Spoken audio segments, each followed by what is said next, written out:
ஏன் அப்படி கேட்கிறீர்கள் என்று கேட்டார். கலைஞர் தன்னுடைய பிறந்தநாள் விழாவின் போது நிதி திரட்டி எல்லா அமைப்புகளுக்கும் சராசரியாக ஆளுக்கு 50,000 என்று கொடையளித்தார். பிற அமைப்புகள் எல்லாம் வந்து வாங்கி கொண்டார்கள். ஆனால் எல்டிடி சார்பிலே நீங்கள் யாரும் வாங்கிக் கொள்ளவில்லையே என்று நான் கேட்டேன். எம்ஜிஆர் கொடுத்த நிதியை வாங்கி கொண்டீர்களே என்று கேட்டேன். அண்ணன் பிரபாகரன் சொன்னார், எங்களுக்கு எல்லோரும் தேவை, யார் மீதும் எங்களுக்கு விமர்சனம் இல்லை, வெளியிலிருந்து யாரும் போக முடியாது, உள்ளே இருந்து யாரும் வெளியே போக முடியாது என்கிற இறுக்கம் தளர்ந்து அரசாங்கத்தின் அனுமதியோடு யாழ்ப்பாணத்திற்கு செல்லுகிற, ஈழத்திற்கு செல்லுகிற ஒரு சூழல் கனிந்த நேரம் முதலாக புலிகளால் அழைக்கப்பெற்று, அதிகாரபூர்வமாக அழைக்கப்பெற்று அந்த மானுடத்தின் தமிழ்கூடல் என்கிற மாநாட்டிலே பங்கேற்பதற்கு நாங்கள் போனோம். ஒரே விடுதியில் தங்கியிருந்தோம். நிறைய கருத்துக்களை பகிர்ந்து கொண்டோம். வல்வெட்டித்துறைக்கு போனோம். அண்ணன் பிரபாகரன் அவர்கள் வாழ்ந்த அந்த இல்லத்தை, சிதைந்து கிடந்த இல்லத்தை போய் பார்த்தோம். அங்குள்ள மக்களை சந்தித்தோம். அந்த மாநாட்டில் உரையாற்றினோம். அண்ணன் அவர்களின் தளபதிகளோடு கலந்துரையாடினோம். வன்னிக்கு சென்றோம். அண்ணன் மேதகு பிரபாகரன் அவர்கள் எங்களை வரவேற்க அந்த இராணுவ உடையோடு காத்திருந்தார். எங்கள் ஒவ்வொருவரையும் ஆறு தழுவி கட்டி அணைத்து வரவேற்றார். நீண்ட நேரம் அந்த அனைத்துலக தலைமைச் செயலகத்தில் கருத்துக்களை பகிர்ந்து கொண்டோம். எங்களோடு அமர்ந்து மதிய உணவை எடுத்துக்கொண்டார். அந்த களத்தில், அவ்வளவு நெருக்கடி நிறைந்த களத்தில், நெருப்பாற்றில் நீந்துகிற ஒரு யுத்த களத்தில் உலகின் கவனத்தையே தம் பக்கம் ஈர்க்கக்கூடிய அளவுக்கான ஒரு மாபெரும் விடுதலை போராட்டத்தை நடத்தி கொண்டிருக்கிற அந்த மகத்தான தலைவர் எங்களோடு பழகிய அந்த பொழுதுகள் எங்களை மிகவும் நெகிழ வைத்தது. நகைச்சுவை உணர்வு ததும்ப அவர் உரையாடலை எங்களோடு பகிர்ந்து கொண்டார். உணவு பரிமாறினார். அப்படி அந்த ஒரு வார காலத்தை நாங்கள் ஈழத்திலே செலவிட்டோம். அண்ணன் அவர்களை சந்தித்த பிறகு அந்தி சாயும் வேளையில் முல்லை தீவில் கடலோரத்தில் காத்திருந்த தளபதி சூசை அவர்களை சந்தித்தோம். நாங்கள் 5 பேரும் சற்று 1 மணி நேரம் அல்லது 2 மணி நேரம் இருக்கும் காலத்தாழ்வாகிவிட்டது. எங்களை பார்த்ததும் காலத்தாழ்வாகிவிட்டது என்கிற ஆத்திரத்தில் அந்த ஏற்பாட்டை செய்திருந்த சேரலாதனை சூசை கடிந்து கொண்டார். கொஞ்சம் நேரத்தே வந்திருந்தால் எல்லோரையும் நான் கடலுக்குள் அழைத்து போயிருப்பேனே, கடலுக்குள் பயணம் செய்ய வைத்திருப்பேனே, பல பகுதிகளை காட்டியிருப்பேனே என்று ஆத்திரப்பட்டார். பிறகு எங்களை அழைத்து கொண்டு போய் அவர் ஏற்பாடு செய்திருந்த இரவு உணவை பரிமாறினார். பிறகு நெடுநேரம் அவரோடு உரையாடிவிட்டு நாங்கள் ஒரே இடத்தில் நிதர்சனம் கலைக்குழுவை சார்ந்தவர்கள் தங்கியிருந்த இடத்தில் போய் தங்கியிருந்தோம். எதற்காக இதை சொல்லுகிறேன் என்று சொன்னால், அண்ணன் அவர்கள் இதுவரையில் எங்கேயும் நான் பிரபாகரனை பார்த்தேன் என்று பீற்றிக் கொண்டதில்லை, சந்தித்தேன் என்று யாரிடத்திலும் சொன்னதாக எனக்கு தெரியவில்லை, அலட்டி கொண்டதில்லை. நாங்கள் அடுத்த நாள் அதிகாலையில் சூசை அவர்களை சந்தித்து அங்கையர்கண்ணி என்கிற பெயரில் ஓடுகிற படகில் பயணம் செய்தோம்.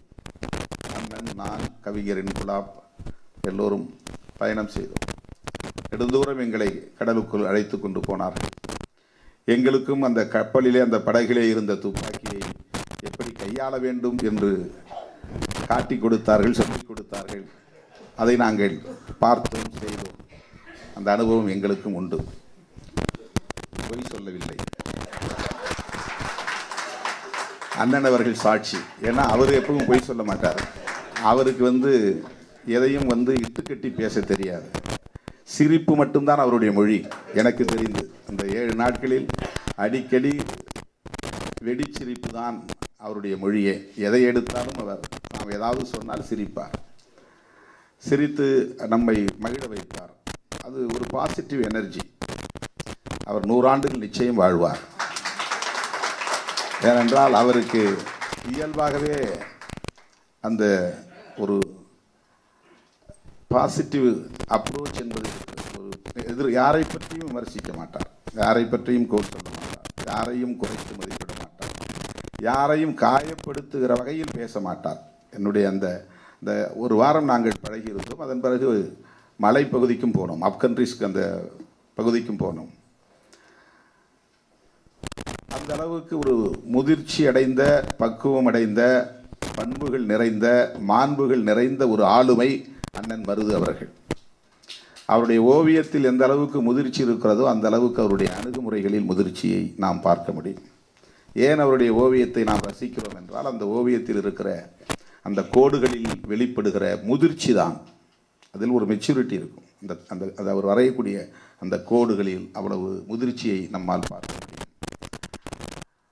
அவருடைய உள்ளமும் அழகியல் நிறைந்த ஒரு உள்ளம். யாரையும் உடனே தம்வயப்படுத்தி விடுவார். அவரை பார்க்கிற யாரும் அவரை மீண்டும் பார்க்க வேண்டும் என்ற ஒரு ஏக்கத்தை உருவாக்கி விடுவார். அவரை சந்திக்க வேண்டும் என்று சொன்னால் உடனே நமக்கு மகிழ்ச்சி தானாக உள்ளத்துக்குள் பொங்கும். அண்ணனை பார்க்க போகிறோம் என்கிற ஒரு மகிழ்ச்சி. ஏதாவது நாம் ஒரு வேலை வேண்டும் என்று கேட்டால் முடியாது என்று சொன்னதில்லை.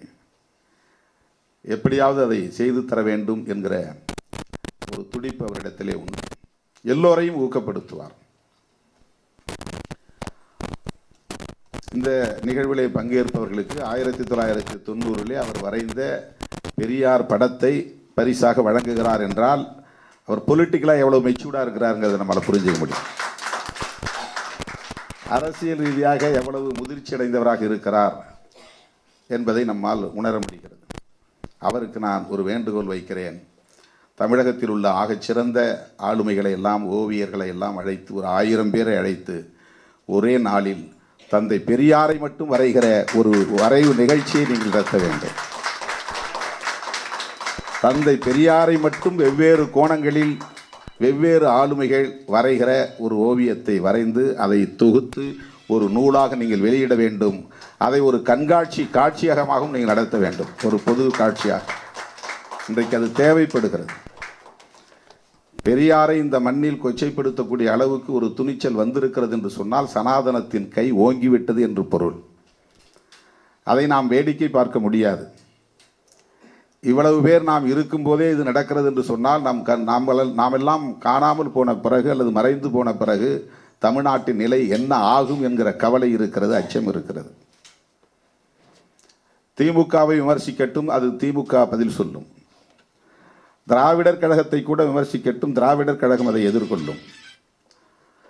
கருத்தியல் அடிப்படையிலே திராவிட அரசியலை கூட விமர்சிக்கலாம், அதுவும் தவறில்லை. அதற்கும் கருத்தியல் அடிப்படையிலே நாம் விடை சொல்லலாம். ஆனால் தனிநபர் விமர்சனம் என்கிற பெயரால் அவதூறு பரப்புவதை நாம் எப்படி அமைதியாக வேடிக்கை பார்க்க முடியும்? நெஞ்சு பதறுகிறது. பெரியார்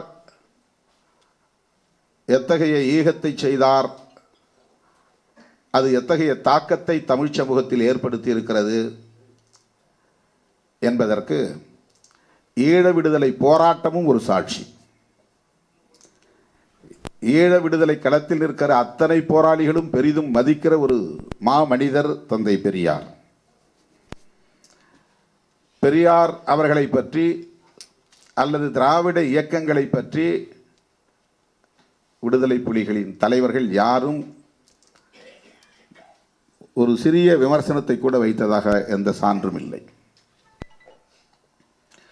இவர்களோடு நான் போயிருந்தேன். 5 பேரும் சேர்ந்து உணவு எடுத்துக்கொண்டோம். பிறகு எல்லோரையும் அவர் அனுப்பி வைக்கிற போது என் காதோரம் வந்து சொன்னார், காலை 5 மணிக்கு உங்களை நான் சந்திக்க காத்திருப்பேன் என்று சொன்னார்.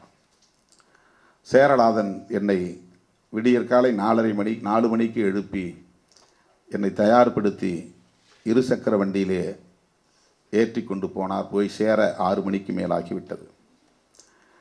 1½ மணி நேரத்திற்கு மேலாக அவர் காத்திருந்தார். 1 மணி நேரம் அவரும் நாடும் தனியே பேசக்கூடிய ஒரு சூழல் அமைந்தது. தமிழ்நாட்டு அரசியலை விரிவாக பேசினார். ஒரு வார்த்தை கூட திமுகவை பற்றியோ அல்லது திராவிடர் கழகத்தை பற்றியோ அல்லது பெரியாரை பற்றியோ அவர் குறைத்து பேசவில்லை. நான் கூட கேட்டேன், அவரிடத்தில் கேட்டேன், எம்ஜிஆரை போற்றக்கூடிய அளவுக்கு நீங்கள் கலைஞரை ஏற்றுக்கொள்ளவில்லையே, அப்படித்தானே வெளியே தெரிகிறது, அவர் மீது திமுக மீது உங்களுக்கு வருத்தம் இருக்கிறதா என்று கேட்டேன். கலைஞரும் தேவை, எம்ஜிஆரும் தேவை, தமிழகத்தில் உள்ள உங்களை போன்ற அனைவரின் ஆதரவும் எங்களுக்கு தேவை, இந்திய அரசின் ஆதரவும் எங்களுக்கு தேவை. அன்றைய சூழலில் அதை எங்களால் பெற்றுக்கொள்ள இயலவில்லை, அவ்வளவுதான் அவர் சொன்ன பதில். திராவிட இயக்கங்களை பிரபாகரன் அவர்களே விமர்சித்தார் என்பதை போன்ற ஒரு கருத்து இப்போது உருவாக்கப்படுகிறது. பெரியாரை விமர்சித்தார் என்று சொல்லுவதை சகிக்க முடியவில்லை. பெரியாரை பிரபாகரன் அவர்களுக்கு எதிராக நிறுத்துவது, பிரபாகரன் அவர்களை பெரியாருக்கு எதிராக நிறுத்துவது மிகவும் ஆபத்தான ஒரு அரசியல். இன்னும் பல விவரங்களை விரிவாக பேசினார். ஐயா அவர்களை பற்றி சொன்னார், வைகோ அவர்களை பற்றி சொன்னார், பல போராட்டங்களை நினைவு கூர்ந்தார். அவரிடத்திலே ஒரு தெளிவு இருந்தது. இந்திய அரசின் உதவி இல்லாமல், ஒத்துழைப்பு இல்லாமல் ஈழம் விடுதலை பெற வாய்ப்பில்லை என்கிற தெளிவு அவரிடத்திலே இருந்தது. ஆனால் அவரை பெரியாருக்கு எதிராக நிறுத்துகிற இந்த அரசியல் மிகவும் ஆபத்தானது. நாம் என்ன செய்ய போகிறோம்?